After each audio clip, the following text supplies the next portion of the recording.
রহমান রহিম, আসসালামু আলাইকুম। ধন্যবাদ সবাইকে। Welcome to my Facebook group Mehedi's law centre.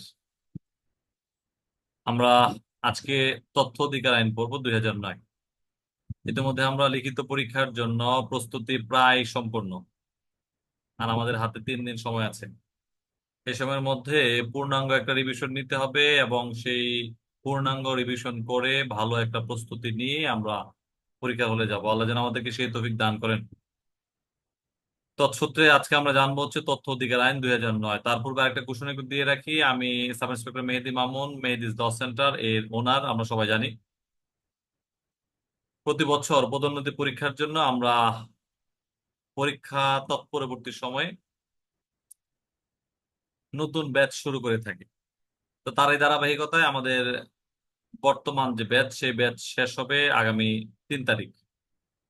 So তার এই ধারাবাহিকতায় যারা 2025 সালের শিক্ষার্থী, 2025 সালের পরীক্ষার্থী, তাদের জন্য আমরা আগামী অক্টোবর মাসের 8 তারিখ থেকে, অক্টোবর এর 8 তারিখ থেকে আমরা নতুন ব্যাচ শুরু করতে যাচ্ছি। অক্টোবর এর 8 তারিখ থেকে, আবারও বলে রাখি, অক্টোবর মাসের 8 তারিখ থেকে আমরা দুইটা নতুন ব্যাচ, একটি হচ্ছে সকাল 6:30 থেকে 7:30, আরেকটি হচ্ছে রাত 10টা থেকে 11টা। এই দুইটা ব্যাচ শুরু করতে যাচ্ছি।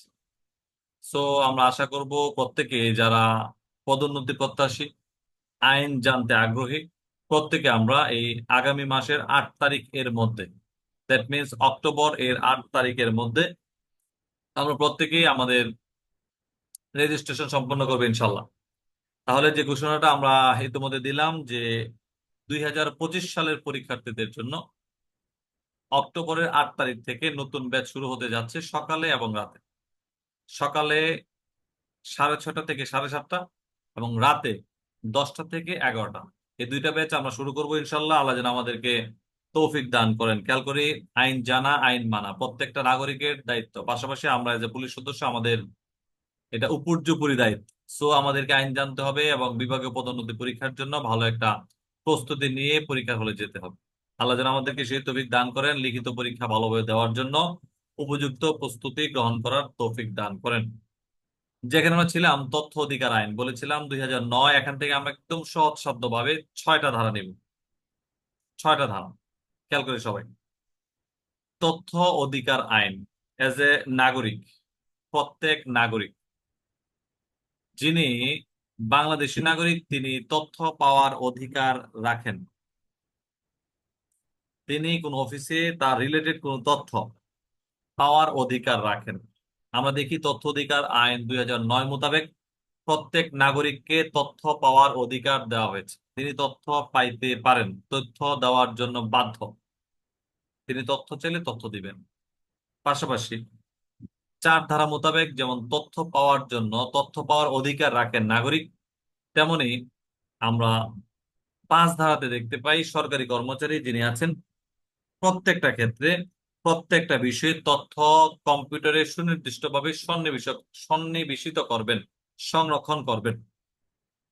তাহলে তথ্য পাওয়ার অধিকার রাখেন 4 ধারা মোতাবেক, তথ্য সংরক্ষণ করবেন যথাযথ কর্তৃপক্ষ 5 ধারা মোতাবেক। আবার আমরা দেখি তথ্য প্রকাশ করবেন 6 ধারা মোতাবেক, সহজসাধ্য ভাবে। প্রত্যেক নাগরিক, আমরা দেখতে পাই যে কার্যক্রম সম্পর্কে, সম্পাদিত প্রস্তাবিত কার্যক্রমের সকল তথ্য সহজলভ্য ভাবে যেন পায়, সে সম্পর্কে তথ্য সূচি আকারে প্রকাশ করবেন। তাহলে তথ্য পাওয়ার অধিকার রাখেন নাগরিক, আমরা দেখতে পাই 4 ধারায়। তথ্য সংরক্ষণ করবেন 5 ধারায়। সে তথ্যটা প্রকাশ করবেন সহজসাধ্য ভাবে ওয়েবসাইটের মাধ্যমে, আমরা দেখি 6 ধারায় বর্ণিত আছে। দেন আমরা পড়বো, কন্টিনিউ পেজ। সকল তথ্য প্রদান বাধ্যতামূলক নয়। কতিপয় তথ্য প্রকাশ বা প্রদান বাধ্যতামূলক নয়। এই প্রশ্ন আমাদের পরীক্ষাতে আসছে 2022। সো একটু গুরুত্ব সহকারে জানবো।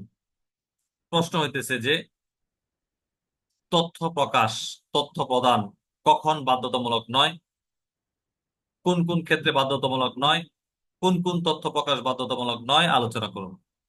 আমরা দেখতে পাই তথ্য অধিকার আইন 2009, তথ্য অধিকার আইন 2009, যেখানে আমরা দেখতে পাই 7 ধারা মোতাবেক তথ্য প্রকাশ বাধ্যতামূলক করে। কি কি তথ্য? যে সকল তথ্য বাংলাদেশের নিরাপত্তা, অখণ্ডতা, সার্বভৌমত্বের প্রতি হুমকি, নিরাপত্তা বিঘ্নিত ঘটতে পারে এমন কোন তথ্য, ব্যক্তিগত জীবনের গোপনীয়তা ক্ষুণ্ণ করতে পারে এমন কোন তথ্য, ব্যক্তি বা শারীরিক নিরাপত্তা বিপদাসম্পন্ন এমন কোন তথ্য, যে সকল তথ্য কোন ব্যক্তি কর্তৃক গোপনে প্রদানকৃত তথ্য, সে সকল তথ্য আইন প্রয়োগকারীকে গোপনে দিয়েছেন সে সকল তথ্য প্রকাশ করা যাবে না, বিজ্ঞ আদালতের নিষেধাজ্ঞা রয়েছে এমন তথ্য প্রকাশ করা যাবে না, তদন্ত কাজে বিঘ্নিত ঘটতে পারে এমন কোনো তথ্য প্রকাশ করা যাবে না, গোপন রাখা বাঞ্ছনীয় এমন কোনো কারিগরি তথ্য প্রকাশ করতে বাধ্যতামূলক নয়। তাহলে আমাদের যদি পরীক্ষাতে প্রশ্ন আসে আমরা ইনশাল্লাহ পারবো, আশা করি, আশা রাখি। যে সকল তথ্য প্রকাশ বা প্রদান বাধ্যতামূলক নয়। কত ধারা মোতাবেক? 7 ধারা মোতাবেক। এরপরে চলে যাব তথ্য প্রাপ্তির অনুরোধ। যিনি তথ্য চাইবেন, যার তথ্য প্রয়োজন, তিনি তথ্য প্রাপ্তির জন্য অনুরোধ করবেন 8 ধারা মোতাবেক। যথাযথ কর্তৃপক্ষের মাধ্যমে সুনির্দিষ্ট ফর্মে সুনির্দিষ্ট শর্তে তিনি আবেদন করবেন, প্রয়োজনে যুক্তিসঙ্গত মূল্য প্রদান করবেন তথ্য প্রাপ্তির জন্য 8 ধারা মোতাবেক। এবং সর্বশেষ বিষয়, এই আইনের ক্ষেত্রে তথ্য প্রদান পদ্ধতি। তথ্য কিভাবে প্রদান করবেন? আপনি যে কর্তৃপক্ষের নিকট তথ্য চেয়েছেন, আপনি তথ্য প্রাপ্তির জন্য যখন আবেদন করবেন 20 কার্য দিবসের মধ্যে সে তথ্য প্রকাশ করবেন। 20 কার্য দিবস। যদি আপনি কাউকে তথ্য প্রাপ্তির জন্য আবেদন করেন, সে তথ্যটা তার নিকট নাই, অন্য কোনো কর্তৃপক্ষের নিকট থেকে এনে দিতে হয়, সেক্ষেত্রে তিনি সময় পাবেন 30 কার্য দিবস। একাধিক ইউনিট থাকলে 30 কার্য দিবস। আর যদি তথ্য প্রদান করা সমীচীন নয়, তথ্য দিতে পারবেন না, তবে সেটা 10 কার্য দিবসের মধ্যে 10 কার্য দিবসের মধ্যে জানাইতে হবে যে ভাই আপনাকে কিন্তু এই তথ্য প্রদান করা যাবে না। এবং আমরা দেখতে পাই, জন্ম মৃত্যু সম্পর্কিত কোনো তথ্য যদি জানার প্রয়োজন হয়, তবে গুরুত্বপূর্ণ বিসিসে আমরা দেখি যে 24 ঘন্টার মধ্যে তথ্য প্রদানের বিধান রয়েছে। 24 ঘন্টার মধ্যে। তাহলে আমরা মূলত জানলাম কি কি। Consider please. তথ্য পাওয়ার অধিকার জনসাধারণের রয়েছে 4 ধারা মোতাবেক। তথ্য সংরক্ষণ করবেন 5 ধারা মোতাবেক।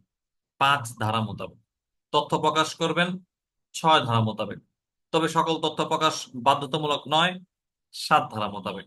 তথ্য প্রাপ্তির জন্য অনুরোধ করবেন, আবেদন করবেন 8 ধারা মোতাবেক।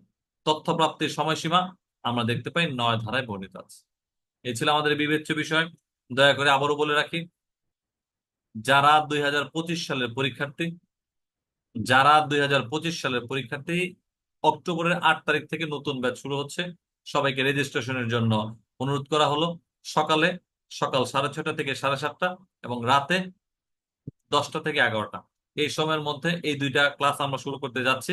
প্রত্যেককেই সম্পূর্ণ নতুন ক্লাসে যুক্ত হওয়ার জন্য অনুরোধ করা হলো, রেজিস্ট্রেশন সম্পন্ন করার জন্য অনুরোধ করা হলো। ধন্যবাদ সবাইকে, আজকে পর্যন্তই। আসসালামু আলাইকুম।